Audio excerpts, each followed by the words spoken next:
पराधीन सुख से भी अतिशय श्रेष्ठ दुख पाहीन कहो। यदि ऐसा नहीं हो गुरुजन कैसे सुखी कहो। यदि ऐसा नहीं हो गुरुजन कैसे सुखी कहो। आत्मानुशासन नामक इस ग्रंथ में आत्म स्थिति का वर्णन कर रहे हैं। महान मोह रूपी निद्रा के वशीभूत होता हुआ यह प्राणी इस देह रूपी बंदी गृह में बंधा हुआ है। देह की और बंदी गृह की यहाँ तुलना की है। माने जेल और शरीर ये दोनों एक समान ही हैं। जेल का शरीर इसे बांधने का काम करता है, तो यह शरीर भी इस आत्मा के लिए जेल के समान ही है, जिससे निकल पाना, जिससे छूट पाना, जिससे मुक्त हो पाना बहुत कठिन कार्य है। जिस तरह से जेल से न निकलने के पीछे अनेक कारण हैं, उसी तरह से देह से मुक्त न होने के पीछे भी अनेक कारण हैं। किस प्रकार इनकी तुलना कर रहे हैं? 59 नंबर का ये पूरा श्लोक, ये सब उसी के लिए है। देखिए पेज नंबर 57 पर जो श्लोक, जो छंद कल हमने यहाँ पढ़ा है, उसका अर्थ पढ़े उससे पहले एक बार पद्यानुवाद बोल लेते हैं। रूप पाषाण विनिर्मित सिरासायु से बंधा हुआ, चर्माच्छादित सजल रुधिर से और मांस से लिप्त सदा, कर्म शत्रु से रक्षित आयु, आकल से बधाए निवास, अरे मूल्य बंदी तू मत करना इससे अनुराग। बोलो, कोई व्यक्ति जेल में रहता हुआ कहीं गलत फहमी से समझने लग जाए कि अरे अरे मेरे तो सर छिपाने की जगह ही नहीं थी, मुझे तो मकान मिल गया। मैं तो भूखों मरता था, रोटियों की व्यवस्था ही नहीं थी, यहाँ तो मुझे रोटियां मिलने लग गई। रोटी भी मिलने लग गई, काम भी मिल गया, और रहने को मकान भी मिल गया, और अपने लिए चौकीदार भी हैं, गार्ड भी मिल गए। ऐसी उत्तम जगह, अपन कहीं जाए तो अपने साथ जाए। हाँ, अपन कहीं जाएं तो अपने बिल्कुल बॉडीगार्ड बन के जाएं। ऐसी उत्तम जगह पहले कभी नहीं थी। कैसा पुण्य का योग आ गया है। कौन विचार करता है ऐसा? जेल में रहता हुआ कोई व्यक्ति यदि ऐसा विचार करे, तो जो जेल से मुक्त है वे जीव तो उसे मूर्ख ही समझते हैं। वे समझते हैं तो नादान है, ना समझ है, इसलिए इस तरह की बातें करता है। ठीक इसी प्रकार देह रूपी जेल में रहता हुआ ये व्यक्ति ये यदि विचार करे कि मैं तो सुरक्षित हूँ और मेरे को किस चीज का बंधन है, मैं तो बिल्कुल जब तक इस शरीर में हूँ तब तक तो कोई ना कोई आसरा है, और शरीर से निकल गया तो फिर क्या आसरा मिलेगा मेरे को, क्या आश्रय है। ऐसा विचार करने वाले व्यक्ति को भी ज्ञानी धर्मात्मा पुरुष मुक्त जीव मूर्ख और अज्ञानी ही समझते हैं। ये कह रहे हैं कि भैया उस जेल को बुरा समझता है, उसमें आनंद नहीं मानता है, उसी प्रकार इस देह को भी बंदी गृह समझ, इसमें अनुराग मत कर। यह भी बंदी गृह है। अरे मूर्खता न कर, तू मत करना इससे अनुराग मत करना, क्योंकि इससे अनुराग एकमात्र ऐसा हेतु है जिसके कारण ही 4 गतियां हैं, जिसके कारण ही 84 लाख योनियां हैं, और जिसके कारण ही अपार दुख है, कष्ट है, वेदना है। अर्थ देखिए, हे बुद्धिमान, देखो कैसी बात कर रहे हैं, यहाँ कह रहे हैं बुद्धिमान और वो कह रहे हैं अरे मूढ़। बुद्धिमान बुद्धिहीन लिखा है, बुद्धिहीन, अब बुद्धि निकल गई है मूढ़। अरे मूढ़ माने हे बुद्धिहीन, तू बंदी गृह के समान इस शरीर से व्यर्थ प्रीति मत कर। माने ये प्रीति व्यर्थ की है और ज्यादा लंबे समय तक रहेगा भी नहीं। परमानेंट तुझे यदि इसी में रहना हो तब तो इसकी साथ संभाल करे, इसकी सुरक्षा करे। बोलो दुनिया में भी जिस व्यक्ति को मकान खाली करके जाना है वो व्यक्ति उसकी साथ संभाल नहीं करता ज्यादा, जाना ही है छोड़ करके। क्या इसके टूट फूट ठीक कराएं और क्या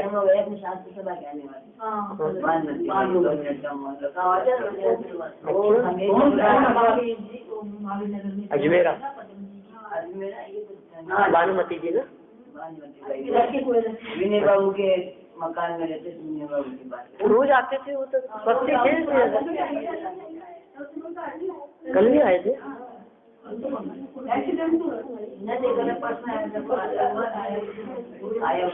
चलिए ये क्या कह रहे हैं यहाँ पर, इस शरीर से व्यर्थ की प्रीति नहीं करना, क्योंकि शरीर के प्रति जो हमारी प्रीति है ये व्यर्थ की है, बिना मतलब की है। जिस मकान को खाली करके जाना है, जिस मकान को छोड़ना है, उस मकान की मरम्मत में लगे रहना ये समझदारी का काम नहीं है। कोई समझदार तो नहीं करता ऐसा कि 2-4 लाख रुपए लगा दे रहे हैं अपन, 1-2 लाख रुपए इस मकान को टूट फूट सही कराने में। खाली करके जाना है हमारे को थोड़े दिन, तो काय को माथा पचाते हो इसमें, ऐसा होता है ना। अब ये जिस मकान में हम है ये कह रहे हैं ये बंदी गृह है पहले तो, ठीक है, और इस बंदी साहब जेल में कोई एक ही व्यक्ति रहता है कि जेल में तो अनेक रहते और भी हैं क्या, और तू बहुत बड़ा पापी है क्या, इसलिए मुख्य तू है इसमें क्या, इस देह में मुख्य हम हैं और बाकी और छोटे छोटे बहुत सारे जीवों का निवास इस शरीर में है। अनंत जीव हैं जो इस शरीर में है, खून मांस आदि सभी में। ये कह रहे हैं तो इसको सुंदर दिखाने के लिए, तो इसकी टूट फूट सही करने के लिए, अच्छा दिखता रहे, काला न पड़ जाए, इसके साथ संभाल में कितना परेशान रहता है। ये ऐसी मूर्खता है, जिसको छोड़ के जाना हो क्यों संभाल रहा है, और छोड़ करके जाने के बाद में कोई दूसरा आकर के संभालेगा तब भी समझ में आती है बात। हाँ, दूसरा कोई संभालने वाला नहीं है, और अंत तो गत्वा इसको जला के राख कर दिया जाना है, छोड़ के जाते 4-6 घंटे। हाँ, और उसके बावजूद भी समझदारों का तो ये काम नहीं हो सकता। यह शरीर रूपी बंदी गृह अस्थि रूपी स्थूल पाषाणों के समूह द्वारा बनाया गया है। क्या कह रहे हैं, कौन से पाषाणों से निर्मित है?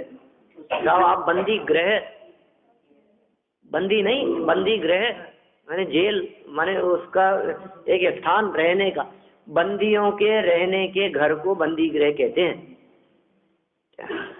गृह मतलब घर होता है ना, और बंदी मतलब बंधन में रख करके जैसे रखा जाए उसका नाम है बंदी गृह। कह रहे हैं ये जेल बनी किससे है? अस्थि रूपी, हड्डियों रूपी स्थूल पाषाणों पत्थरों के समूह द्वारा बनाया गया है। हड्डियां ही मानो पत्थर हो और नसों के जाल रूप रस्सियों से बंधा है, ठीक है ना। उसमें जो बंधन था वो बंधन किस चीज का था? सीमेंट का जोड़ नहीं था, तो ये किससे बंधा है? नसों का, नसों के जाल से। और प्लास्टर किस चीज का था? कि चमड़े से ढका है ऊपर से। भाई पत्थरों का ढांचा खड़ा हुआ तो वे आखिर जुड़े हैं कि नहीं किसी चीज से, कि बंधे हैं एक दूसरे से? किससे बंधे हैं? कि जो ग्रह होता है वो सीमेंट चूना आदि से बंधता है, और ये बंधा है रस्सियों से, नसों से, नसों के जाल रूपी रस्सियों से बंधा है। तो साहब ऐसा ही है क्या कि ऊपर से कुछ प्लास्टर भी हो रहा है, कि हो रहा है ना, चमड़े से ढका हुआ है और रुधिर सहित गीले मांस से लिप्त है। बनाया किसने है इसको? कि दुष्ट कर्म रूपी शत्रुओं के द्वारा बनाया गया है। किसने बनाया है? ये जो रुधिर गीले मांस से लिप्त दिखाई देता है ना, ऐसे समझिए आप, वो जो मकान बना है वो मकान चूता है ऊपर से, गीले मतलब कष्टप्रद है, पीड़ा सहित है, ऐसा कह रहे हैं। जो मकान की रचना यहाँ बतला रहे हैं, पत्थरों से बना है, सीमेंट से चुना गया है और बाहर से उस पर अच्छा प्लास्टर कलर किया गया है, लेकिन कह रहे हैं कि फिर भी जब बरसात आती है तो पूरा गीला हो जाता है, पानी चूता रहता है उसमें से। ये कह रहे हैं इसी तरह से आपका जो ये शरीर, ऐसा जो मकान दिखाई देता है, वो मकान लगता है किसी दुष्ट के माध्यम से बनाया गया है और वो बदला लेने के लिए बनाया गया है, कष्ट देने के लिए।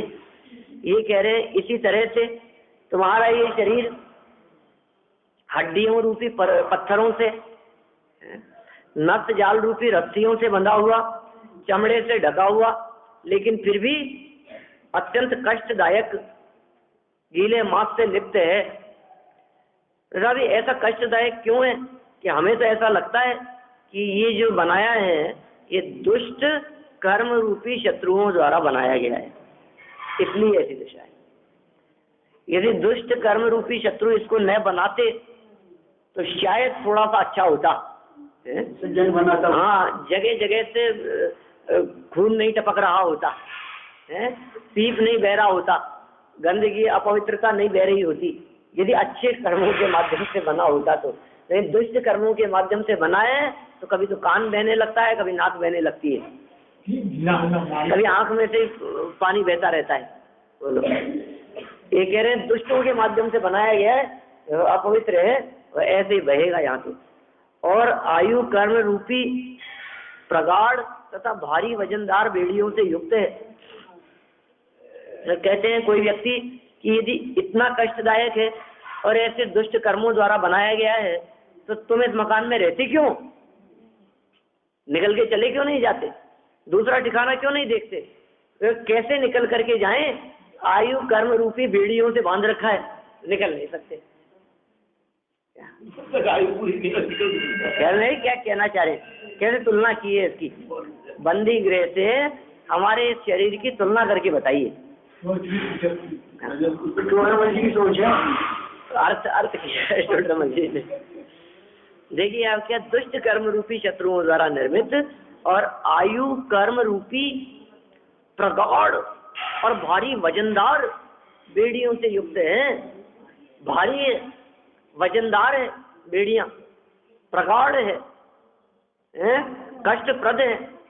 जिन बेड़ियों से छूट पाना और हाथ पैर और बदन पर यदि भी बेड़ियां लगी हो तो कदम बढ़ा पाना, निकलने की हिम्मत कर पाना, ये महान कठिन काम है। इसलिए क्या करें? जिस तरह से बंदी गृह में, जेल में रहता हुआ व्यक्ति जेल से निकल नहीं पाता, क्यों? क्योंकि जेल में तो है ही, और जेल में रहने के साथ साथ में हो सकता है सांकलों से और बांध दिया गया हो, बेड़ियां और बांध दी गई हो उसके, होता है ना ऐसा। ऊंची ऊंची दीवारें होती है और कदाचित कोई ज्यादा बलवान दिखाई देता है तो उसका ये ताला ही तोड़ करके निकल जाएगा यहाँ से, तो उसके हाथ पांव इस तरह से बेड़ियों में जकड़ देते हैं कि वे काम नहीं कर सके। पैरों में इस तरह की बेड़ियां डाल देते हैं कि वे तेजी से भाग नहीं सके, इधर उधर दौड़ नहीं सके।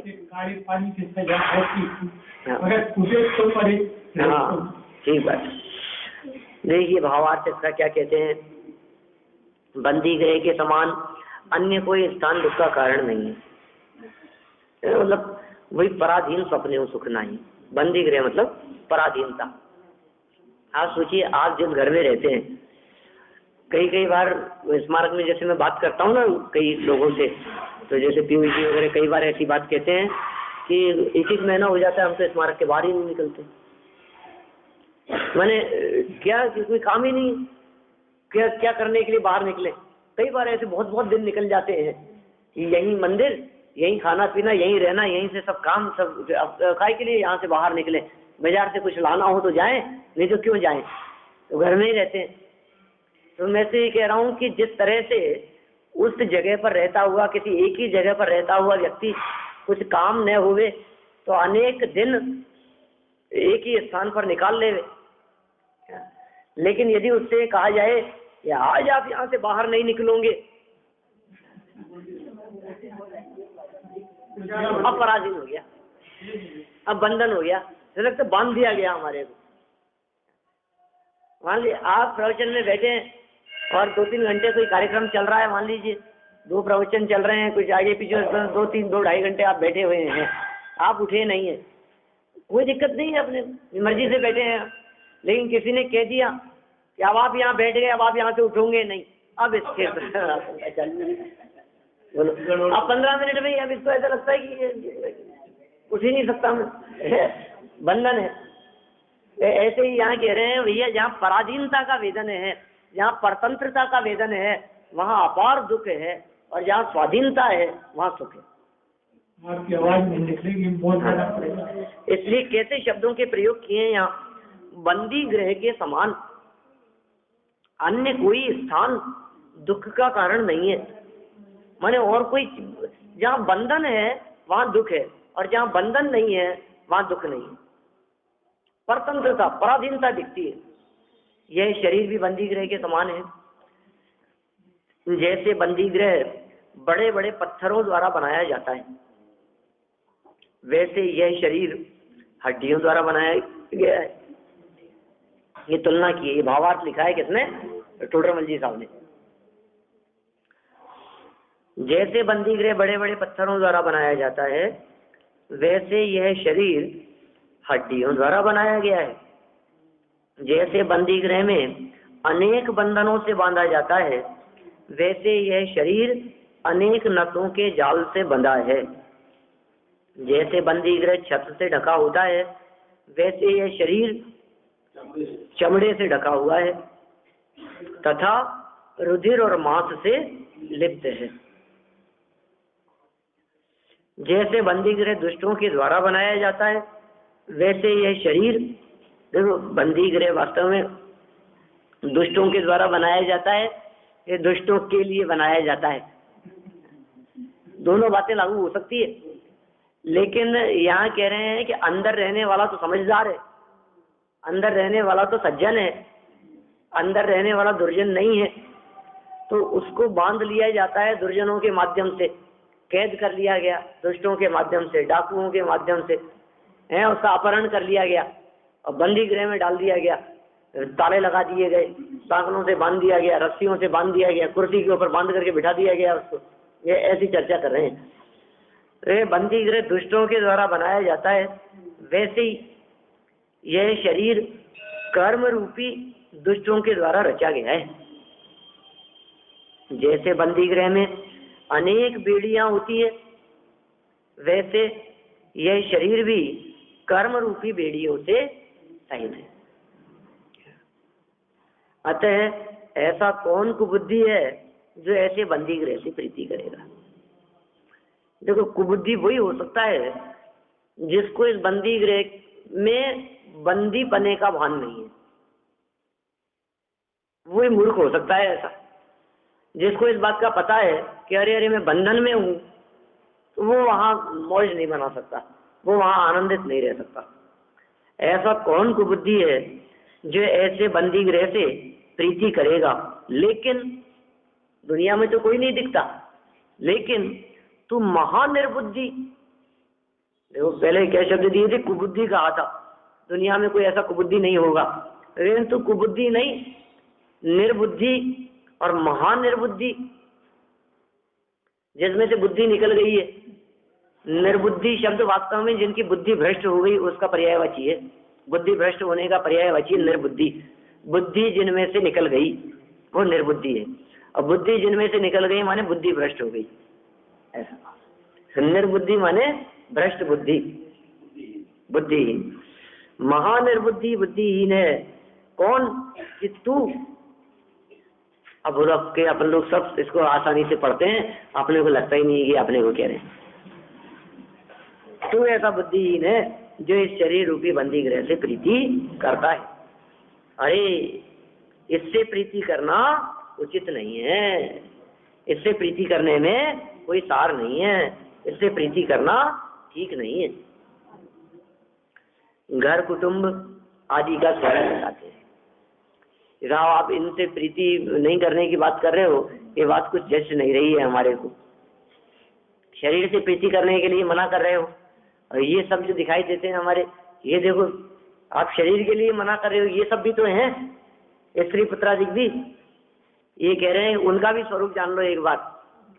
तन तो कारागृह है और वनिता बेड़ी है, यही सब बातें बतला रहे हैं। और पुत्र की क्या दशा है, और मित्र कैसे हैं, ये सब सगे संबंधियों की कैसी स्थिति है उसका चित्रण करते हैं।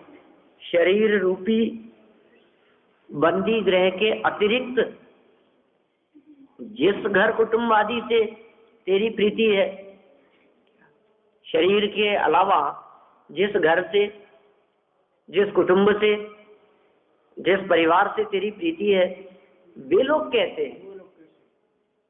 वो तो सब अच्छे ही है, साथ में रहते हैं, साथ देते हैं, और घर के तो घर के ही होते हैं, सब कुछ भी हो जाए, आगे अपने तो है ही ना।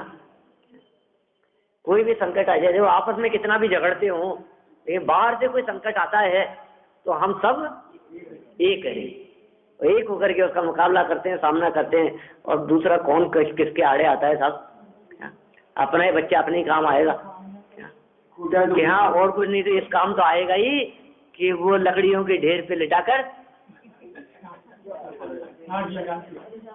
उसके लिए तो कोई दूसरा नहीं आएगा ना, वही फोड़ेगा। देखो ये कह रहे हैं, उसका स्वरूप बताते हैं। वो है ना, उनका भजन है ऐसा ही, एक क्या नाम है अपने, नहीं मास्टर साहब का भजन था, गोपी चंद्रिमाल साहब का, बहुत पहले जब जागरण हुआ करते थे उसी समय का सुना हुआ है, 2 पंक्तियां। हाँ, तुझे तो घर से जंगल में तेरा ही खुद बे खुद बेटा, सुलाकर लकड़ियों के ढेर में तुझको जलाएगा। ऐसे कव्वाली जैसा है वो, बने जो कुछ धर्म कर ले, ऐसी पंक्तियां हैं उसकी। यही एक साथ जाएगा, बने जो कुछ धर्म कर ले, यही एक साथ जाएगा। तुझे घर से बाहर जंगलों में, अब तो ये तो काल की विडंबना है ऐसी कि वो शमशान भी नगर के बीच हो गए, नगर के बाहर से अब चारों तरफ नगर बस गए और बीच में शमशान हो गए, क्या करें। तो तुझे तो घर से जंगल में तेरा ही खुद ब खुद बेटा, सुलाकर लकड़ियों के ढेर में तुझको जलाएगा। बने जो कुछ धर्म कर ले, यही एक साथ जाएगा। ऐसी पंक्तियां थी उसकी। देखिए ये ऐसे कह रहे हैं, यही बात आगामी छंद में बताते हैं, मालिनी छंद।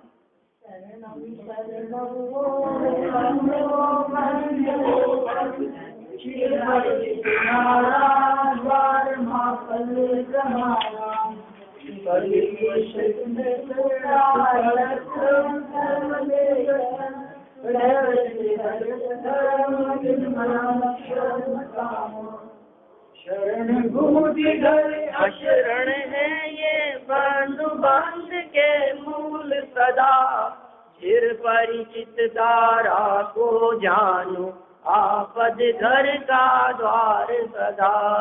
शत्रु है और दुख का कारण है सारा परिवार, इन्हें छोड़ कर निर्मल जल भजो, चाहो यदि सुखमय सार। देखिए क्या कहते हैं, 60 नंबर का श्लोक शरणभूत दिखाई देता है। अरे सारे गांव में आग लगी हो तो अपने घर में आ जाओ, सुरक्षित हैं, ऐसा कहते हैं लोग। लेकिन ये कह रहे हैं जो घर ही अशरण हो तो फिर क्या कहें। जिस घर को शरणभूत समझ रखा है वो घर शरणभूत नहीं है, वो घर भी अशरण है, क्योंकि वो घर भी हमारे को बचाने में, टिकाए रखने में समर्थ नहीं है। सीधे सीधे निकल जाए, नहीं तो आड़ा करके निकालते हैं, ठीक है ना। ऐसी स्थिति है कि शरणभूत जिसको समझा था वो घर अशरण है। ये बंधु बंध के मूल हैं, और सदाई, सदा शब्द का और प्रयोग कर दिया। बंधु बंध के मूल हैं, बंध मतलब बांध देने वाले, कर्म से बांध देने वाले, राग से मोह बांध देने वाले, मोह से बांध देने वाले कौन है? ये बंधुजन, उसके मूल हैं, बंधन के मूल हैं सदाई। और चिर परिचित धारा, स्त्री पत्नी चिर परिचित, लंबे समय से, 30 साल का साथ है, 40 साल का साथ है। तन का साथ तो बहुत लंबा था, और लेकिन पत्नी का साथ भी कम लंबा नहीं है। ये कह रहे चिर परिचित धारा को जानो, आपद घर का द्वार सजा। आपदाओं का दरवाजा समझो आप, आपद रूपी घर का दरवाजा है वो। माने उनकी मौजूदगी से कितनी आपदाएं हैं, संकट आपदाएं और कष्ट आते ही रहते हैं, आपदाओं का द्वार कहा गया है। और पुत्र मतलब शत्रु है, इसने जन्म लिया है बदला लेने के लिए, अपनी दुश्मनी निकालने के लिए। ऐसा ही है, सारे जितने भी देखो आप, जितने आपके ये कुटुंबजन दिखाई देंगे, ये सब कुटुंबजन आपके कर्म के फल जनित है ना, उससे मिले ना अपने को, तो कर्म के फल जनित है। इसका क्या अर्थ निकला? इसका सीधा सीधा सा अर्थ निकला कि कर्म अपना फल देने के लिए इन कुटुंबजनों को माध्यम बना रहा है, और ये जो कुटुंबजन है ये हमारे इशारे पर नहीं, ये सब कर्म के इशारे पर चलने वाले हैं, और कर्म है हमारा शत्रु। तो इसका मतलब ये है कि शत्रुओं से मिले। सीधा सीधा सा अर्थ क्या निकला कि ये जगत में जितने कुटुंबजन दिखाई देते हैं, ये सब के सब कुटुंबजन, इन पर जो कंट्रोल चलता है, इन पर कंट्रोल हमारा नहीं चलता, इन पर कंट्रोल हमारे शत्रु का चलता है। तब इनको अपन कैसे अपना माने? क्या करें बोलो? तो इनका आपदा का द्वार समझो आप, पुत्र को शत्रु है ऐसा जानो। अब देखिए सबसे ज्यादा महत्वपूर्ण था शरीर, पत्नी और पुत्र, औरों की क्या बात कहें। 3 के नाम दे दिए और फिर कह दिया दुख का कारण है सारा परिवार। मेरा पत्नी और पुत्र के बारे में तो आपने कह दिया, लेकिन बाकी नहीं साहब ये तो बहुत अच्छे हैं कि नहीं, दुख का कारण है सारा परिवार। देखिए या तो वे दुख देने वाले दिखाई देते हैं, अब कदाचित वे दुख देने वाले नहीं दिखे तो उनकी वजह से दुख पाता रहता है। आपदा का जो द्वार आप कह सकते हैं साहब, ये तो गोपाल लाल जी भरैया की पत्नी होगी ऐसी जो आपद द्वार जैसी दिखाई देती थी। हमारे तो ऐसी बात नहीं है, हमारे तो रागवर्धनी है, ऐसा कह सकते हैं आप, बहुत अनुकूल है, हमारे हिसाब से चलने वाली है। तो आप उसको आपदा का द्वार क्यों कहते हो? अरे भाई उसकी मौजूदगी मात्र ही अत्यंत कष्ट देने वाली है। उसका वियोग हो जाए तो दुखी, उसका वियोग न हो जाए तो दुखी, और उसकी परेशानी अपनी परेशानी समझो। स्वयं तन वेदना से दुखी है तो दुखी है ही, खुद की शारीरिक परेशानियों से तो परेशान है ही, लेकिन पत्नी की परेशानियों से परेशान नहीं है क्या? मान जितना अनुराग, जितनी प्रीति, उतना सब कष्ट का कारण है, ऐसा अर्थ है सीधा सीधा सा। ये कह रहे हैं दुख का कारण है सारा परिवार। अब आप कहो साहब ये बेटा क्या परेशान कर रहा है हमारे को? परेशान तो नहीं कर रहा, लेकिन इसकी बीमारी में ले करके भाग रहे हो, ये परेशानी कम है क्या? उसको ले करके इधर उधर जाते हो, डॉक्टरों के दिखाते हो, डॉक्टरों की हड़ताल चल रही है, डॉक्टर देखने वाले नहीं है, वो लोग कभी कहाँ और कभी कहाँ परेशान। अपने सब काम छोड़ करके, कितना भी जरूरी काम हो उनको ले करके इधर से उधर भागता रहता है। ये क्या कह रहे हैं, ये सारा का सारा परिवार तेरे दुख का कारण है। तेरे कोई शारीरिक कोई तकलीफ नहीं है, लेकिन जितना अधिक परिवार से, कुटुंब से राग करता है, मोह करता है, तन्मयता और अपनापना करता है, उतना ही ज्यादा वो सारा का सारा परिवार दुख और कष्ट का कारण बनता है, तकलीफ का कारण बनता है अपने, ऐसा कह रहे हैं यहाँ पर। तो क्या कह रहे हैं यहाँ, पुत्र शत्रु है और दुख का कारण है सारा संसार। नहीं नहीं, संसार से क्या लेना देना है, संसार दुख का कारण नहीं कह रहे जी यहाँ, ये परिवार दुख का कारण है। देखो आप पड़ोसी के बच्चा कितना भी बीमार हो अपने को दुख नहीं है, और अपना बच्चा थोड़ा सा भी बीमार हो जाए हम दुखी हैं, परेशान हैं। आस पड़ोस वाले और दुनिया में कोई व्यक्ति हमारे को कुछ भी कह दे हमें तकलीफ नहीं होती, और बच्चा एक सामने जवाब देता है एक वाक्य और हम कितने खेद खिन्न हो जाते हैं, कितने दुखी हो जाते हैं। तो दुख का कारण वो संसार के जगत के लोग हैं या दुख का कारण ये पुत्र है? कौन दुख का कारण है? जिनसे सबसे ज्यादा प्रीति है वे सबसे ज्यादा दुख के कारण बनते हैं। सिद्धांत है, नियम है, समझ लो आप। जिनसे सबसे ज्यादा प्रीति है, जिनसे सबसे ज्यादा अपनापन है, वे सबसे ज्यादा दुख के कारण बनते हैं, और जिनसे जितनी कम प्रीति है वे हमारे दुख के उतने कम कारण बनते हुए दिखाई देते हैं। सबसे ज्यादा तकलीफ किस वजह से कि साहब मेरे को कोई बात नहीं, ये बात कोई आज तक ऐसी बात मैंने सुनी नहीं हुई, ये बात नहीं, ये बात इसने कह दी ना, ये बात अच्छी नहीं है, बस समझ लो आप, इससे परेशान हूँ। कम से कम तुमसे तो ये उम्मीद नहीं थी, कम से कम बोलो क्या कहता है, और तो जो है तो है, आपसे ये उम्मीद नहीं थी। हाँ, दुनिया कुछ भी कहे, लेकिन जब तुमने साथ छोड़ दिया तो समझ लो फिर मुश्किल हो गई, जैसा मुश्किल है फिर। ये कह रहे हैं इन्हें छोड़कर, इसलिए छोड़ दो इनको। क्या छोड़ देवे? अरे इन्हें छोड़ने का मतलब इनके प्रति अपनापन छोड़ दो। इन्हें छोड़ करके कहाँ जाने की बात करेंगे हम? इन्हें छोड़कर निर्मल धर्म भजो, धर्म भजो। चाहो यदि सुखमय पार, यदि सुखमय चाहते हो अपने जीवन को बनाना, सुखी होना चाहते हो, तो क्या करो? निर्मल धर्म भजो। देखिए, धर्म के साथ में निर्मल शब्द के विशेषण की यदि अपन व्याख्या करें और निर्मल को यदि अपन थोड़ा द्रव्य दृष्टि पर ले जाएं तो वास्तव में असली निर्मल तो वही है, और उसके अवलंबन से प्रकट होने वाला धर्म ही असली धर्म है। इसलिए बाहरी देह धर्म की बात नहीं कर रहे, बाहरी दानादि व्रतादि रूप धर्म की बात नहीं कर रहे, असली ऐसे धर्म की बात कर रहे हैं जिस धर्म में मल नहीं है। कौन? दान पूजा व्रतादि के अंदर तो कर्म का बंधन भी है, साथ में पुण्य बंधन भी है, लेकिन उस धर्म की बात नहीं हो सकती है। यहाँ तो ऐसे धर्म की बात कर रहे हैं जिस धर्म में कर्म बंधन न हो, ऐसे धर्म को बचने की बात कर रहे हैं।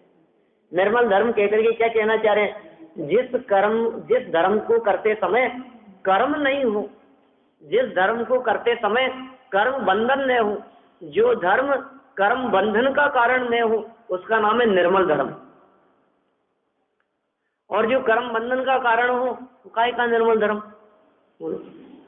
ऐसा थोड़ी ना कह रहे हैं कि जो व्यक्ति यहाँ आकर के 48 पेज तक पहुंच गया, 60 श्लोक जिसने पढ़ लिए हैं, इतनी चर्चाएं आचार्य देव से जिसने सुन ली है, अब उसके बारे में आचार्य देव ये कहेंगे कि बेटा तू स्वाध्याय किया कर। तो करता तो रोजाना आता था आपके पास, वो प्रेरणा थोड़ी ना देंगे, वो तो जानते हैं, तो रोजाना आता है सुनने के लिए।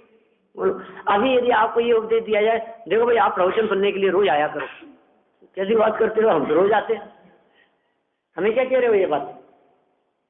तो ऐसे धर्म की बात नहीं कर रहे कि रोजाना स्वाध्याय किया करो, ऐसे धर्म की बात नहीं कर रहे कि मुनि राजों के शरण में रहा करो, ऐसे धर्म की बात नहीं कर रहे कि रोजाना मंदिर आया करो, पूजन किया करो, व्रतादि किया करो। तो कौन से धर्म की बात कर रहे हैं? निर्मल धर्म भजो। यदि क्या चाहो सुखमय सार। देखिए, अर्थ पढ़ के अपन बात पूरी करते हैं, तो भावार्थ की चर्चा अपन कल करेंगे। क्या कह रहे हैं यहाँ? जहां तुझे कोई बचाने वाला नहीं, ऐसा घर शरण रहित। अच्छा, घर में कौन बचा लेगा? घर के बाहर तो चलो बहुत परेशानियां हैं और कोई भी मार सकता है, लेकिन घर में कौन बचा लेगा? घर में रहते रहते मरण नहीं होता है क्या? वो घर आशरण है। बंधुजन बंध के मूल हैं, तेरी अति परिचित स्त्री। देखो अति परिचित, अति ऊपर जो चिर परिचित शब्द दिया था ना, वास्तव में चिर परिचित की जगह चित्त परिचित यदि होता ना तो ज्यादा उपयुक्त था। ठीक है, माने ये ऐसा चिर परिचित शब्द है, लेकिन उसमें मूल श्लोक में तो चिर परिचित शब्द है। लेकिन चित्त परिचित, चिर परिचित के अंदर ये भी हो सकता है कि किसी की शादी को 2 वर्ष हुए, 2 ज्यादा लंबा परिचय का है हमारा, लेकिन फिर भी चित्त परिचित का मतलब सबसे ज्यादा परिचय है, सबसे ज्यादा आपकी बात को जानने वाली, आपको समझने वाली, और मतलब आपके हृदय में क्या चल रहा है उस बात को पकड़ लेने वाली, एक चित्त परिचित। ऐसा चिर का अर्थ लंबे है, चिर शब्द का अर्थ कालवाची है, चिर शब्द बहुत लंबा समय, पर चिरंजीव रहो तो चिरंजीव रहो का मतलब चिर मतलब बहुत लंबे समय तक, चीर नहीं, चीर मतलब वस्त्र, और चिर मतलब लंबा समय। चिरंजीव, जीव मतलब जीवित रहना, तो चिरंजीव चिरायु, बहुत लंबी आयु, बहुत लंबे समय तक जीवित रहे, ऐसा उसका अर्थ है। बंधुजन बंध के मूल हैं, तेरी अति परिचित स्त्री आपदा रूप घर का द्वार है। आप कहीं बाहर से आए और दरवाजे पे खड़ी मिले तो ये कह रहे हैं आपदा रूपी घर का द्वार है, और पुत्र शत्रु है। इस प्रकार यह सर्व परिवार दुख का ही कारण है, पूरा का पूरा परिवार दुख का कारण है। यदि तू सुख चाहता है तो इन सब का स्वरूप विचार कर, इन्हें छोड़ और निर्मल धर्म को भज। इस तरह की बात यहाँ इस छंद में श्लोक में कही है। कल इसके भावार्थ की चर्चा आगे हीरो तो जन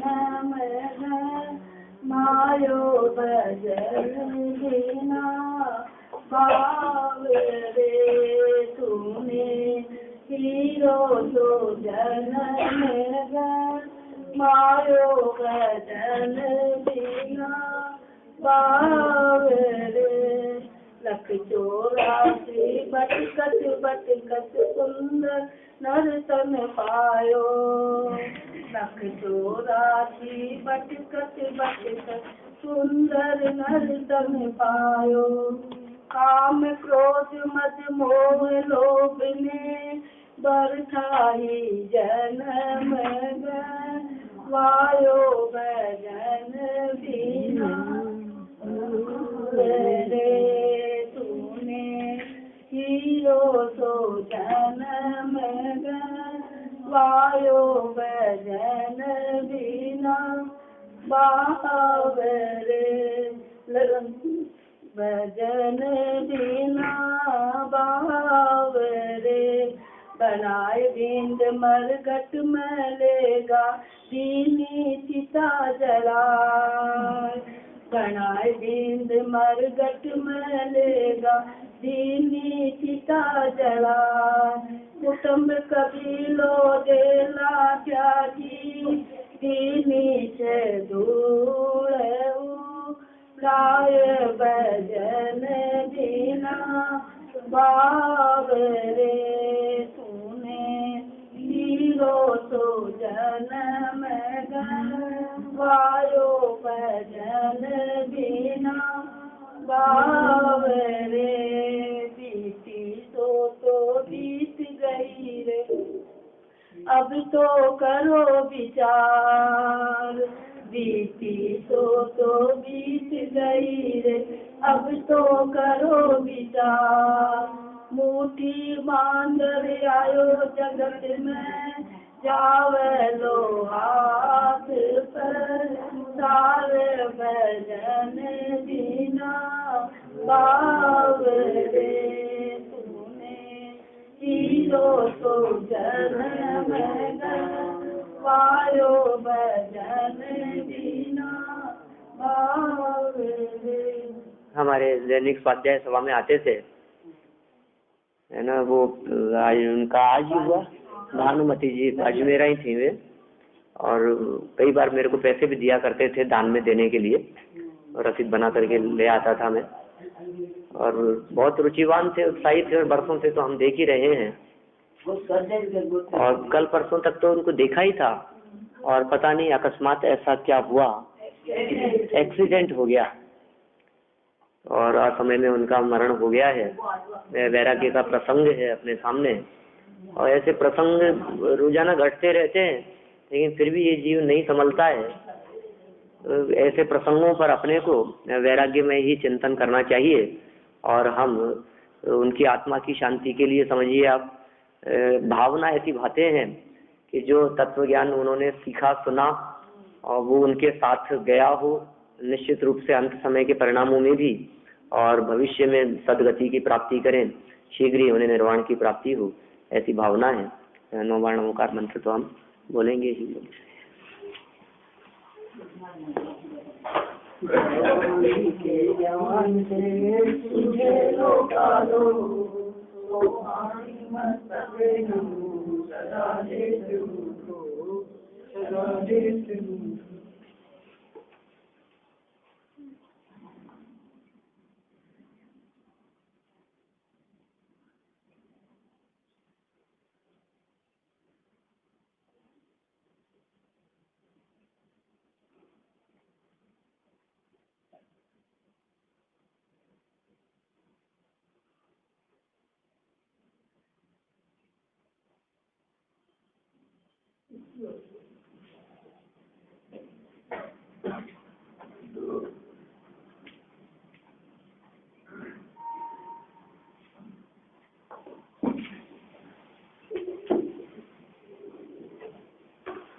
आज कपल नहीं आई, शिखर जी गए।